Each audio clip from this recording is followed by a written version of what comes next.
Sony has revealed which games will be added to the PS Plus Extra and Deluxe catalog in October. The new game of the catalog will be Dead Island 2. The events unfold in Los Angeles, the inhabitants of which were also infected by the zombie virus. The protagonist will have to help the survivors, as well as contact the government to create a vaccine. The most spectacular part of the game is the system of dismembering enemies. It's a pleasure to do it, and watching them fall apart is doubly pleasant. When hitting a zombie, first the clothes are torn, and the skin is damaged, then the muscles are torn. Then we get to the insides, and finally to the separation of body parts. All this looks very savory and bloody. However, the combat system is not very varied, and so in solo playthrough, it gets boring pretty quickly. But when playing the story campaign with friends, it won't come so soon, so I highly recommend finding a partner. The next game that will be added to Extra subscription is called The Dark Pictures Anthology, The Devil in Me. The game is about the Hotel of Death, where a group of documentary filmmakers are sent by a mysterious invitation to film a story about America's first serial killer. The game added the ability to run, jump, and climb, as well as some sort of inventory. Now the player will have to search the locations for the necessary items to advance in the story and solve puzzles. The next game that replenishes the subscription is called 2 Point Campus. In the game, you need to take over the management of the university, build new premises, maintain them, hire staff, and do not let students get bored. The game is full of humor and allows you to have fun as an administrator. If you've played 2 Point Hospital, you know what to expect from this game too. The new subscription game is Grizz. The plot of the game revolves around a young girl who experiences a tragic loss and immerses herself in her own world to cope with her illness. The gameplay in the game is relaxing and meditative with no trials or battles. You just calmly travel through a beautiful magical world with pleasant music, solve simple puzzles, empathize with Grizz, and experience emotional recovery together with her. The next game that will be added to Extra subscription is called Return to Monkey Island. It's a point-and-click quest with crazy puzzles from the 90s and specific humor from the same place. The events of the game start on Carnage Island, where the protagonist decides to gather a team, equip a ship, and solve the mystery of Monkey Island. The game will definitely appeal to old people who are bored with such quests, and young gamers may be interested in trying a new game genre. The new game of the catalog is Ghostbusters Spirits Unleashed. The game is a multiplayer project with asymmetrical gameplay where 4 Ghostbusters equipped with proton packs catch a ghost, which is controlled by the 5th. As gamers play, they will unlock cosmetic items and upgrades for both ghost hunters and ghosts to diversify their gameplay. Tom Clancy's Ghost Recon Wildlands will return to subscriptions in October. It's an open-world tactical third-person shooter where the player controls a member of the Ghost Squad who must deal with the Bolivian drug cartel Santa Blanca. I can't say that the game is amazing, but it is still possible to play in co-op for a few hours with friends. The player himself can choose in what order to clear the world map and kill bosses, but in fact, it doesn't affect anything and just made for freedom of choice. Also, Firefighting Simulator, The Squad, Cycling Simulator, Tour de France 2023, and Survival Races Overpass 2 will be added to the subscription. And if you missed my video about the last state of play, I would like to remind you that The Last of Us Part 1 has appeared in the subscription extra since the 26th of September. Part 1 is a rebuild of the remaster of the game made on the engine of the second part with redesigned character models, textures, lighting, and shadows. By the way, not everyone liked the new models, and to be honest, the first few hours were hard for me to get used to, but after a few hours, the withdrawal passed, and then it was one of pleasure and admiration before the game improvements. Yes, the game is old, but you can replay it at least every year. And newcomers who have just purchased a subscription, I think it will be very pleasant to get acquainted with the game. Owners of deluxe and premium subscriptions and PSVR 2 helmets will also get access to the Last Clockwinder. The essence of the game is to perform actions and record them into a robot, which then repeats them endlessly. Record other actions and record them into another robot. And so build a chain of actions that will eventually lead to the fulfillment of the task at hand. Quite an interesting concept for a VR game, and it passes quite quickly, which does not allow you to get bored.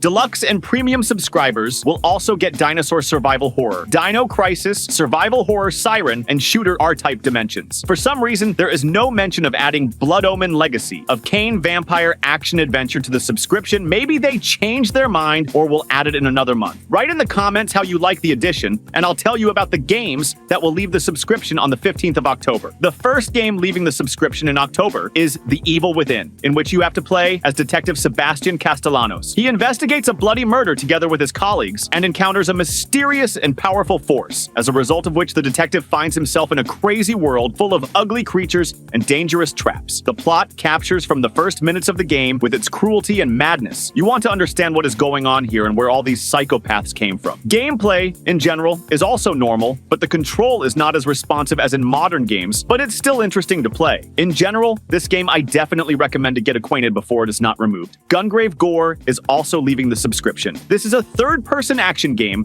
where the player takes on the role of an anti-hero named Grave, who fights against mobs of gangsters coming from all sides to stop the drug menace. He is proficient in melee attacks, firearms, and a transformer coffin, which is also used as a weapon capable of inflicting monstrous damage. Of course, the game is budget, which is evident in the graphics and game mechanics, but fans of the anime Gungrave will definitely be interested in playing for their favorite hero. Ultra Street Fighter 4 will be leaving the subscription on the 15th of October. For me, this was the first 3D fighting game in the Street Fighter series, and despite my love for the 2D versions, this installment blew me away. Those bulging eyes and hypertrophied limbs, especially the feet, were repulsive. However, getting a close-up look at my favorite fighters was still interesting. Gotham Knights will be leaving the PS Plus Extra catalog in October. This is an open-world action RPG set in Gotham City. According to the plot, Batman died and launched the so-called Nightfall Protocol, leaving the defense of the city to his 4 assistants, Redcap, Batgirl, Robin, and Nightwing. Each defender has their own fighting style and abilities, but don't expect a completely unique character. Essentially, they all have the same strikes,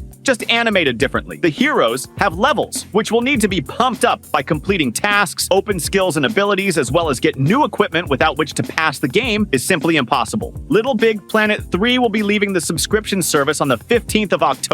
Surprisingly, Sony continues to remove their games from the subscription, which of course we continue to condemn them for. It's an exclusive platformer with varied and colorful levels. In the third part of the franchise, the player will have to control not only Sackboy, who by the way got a separate game on PS5, but also his friends Fast and Agile, Oddsock, Bird Swoop, and Weightlifter Toggle. In addition to the new characters, Sackboy also has new equipment, including a teleporter and rocket-propelled shoes. The Little Big Planet series has always had interesting mechanics and a creative mode where players could design their own levels. The third part has all this, but the story campaign was criticized for its shortness, because of which the new gadgets don't have time to reveal themselves, but this was fixed by the players themselves, creating a lot of different levels. Also, in October, the Japanese third-person slasher Tukuden Kiwami and 5 games of Dragon Quest series will leave the subscription. These are Japanese anime RPG games. The Builders sub-series is a kind of analog of Minecraft, where you need to mine resources and craft items. Heroes sub-series offers to have fun in the game by smashing enemies like in a slasher, and Dragon Quest VI's is a JRPG with turn-based battles and interesting possibility to switch to classic 2D mode. Write in the comments how you like the October edition. Click the bell to stay up to date on what games are leaving and joining the extra and essential subscriptions.